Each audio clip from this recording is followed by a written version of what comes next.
आले आले आले बहिणींच्या खात्यात पैसे आले आले आले सर्वात मोठी खुशखबर आजची आले सर्वांना आले पैसे कमेंट करून बहिणी फक्त एकच आता कमेंट करत आहे आले आले आले म्हणून 1500 रुपये आलेले आहेत बहिणींच्या खात्यात. तर अजून 1500 रुपये कधी येतील हा अजून एक प्रश्न आहे. जुलै महिन्याचे पैसे कधी येतील कारण जून महिन्याचे सर्वांना पैसे आले. जून महिन्याचे जे पैसे आहेत 1500 रुपये जून महिन्याचे आलेले आहेत. तर मग आता जुलै महिन्याचे पैसे कधी येतील असं सर्वांचा प्रश्न आहे. जुलै महिन्याचे जे काही पैसे आहेत ना बहिणींनो त्यासाठी थोडं तुम्हाला टाईम लागणार आहे. आता सध्या तरी तुम्हाला जून महिन्याचे पैसे आले लगेच तुम्हाला जुलै महिन्याचे पैसे दिले जाणार नाही त्यासाठी थोडा टाईम लागेल ना.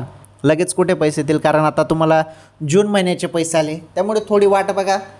जुलै महिन्याचे पण पैसे येतील त्यासाठी थोडं तुम्हाला टाईम लागणार आहे बहिणींनो. ओके ही सर्वात मोठी आनंदाची अपडेट होती लाडक्या बहिणींसाठी. आलं लक्षात. चला ही अपडेट पण समजली. पुढील माहिती बघा आता.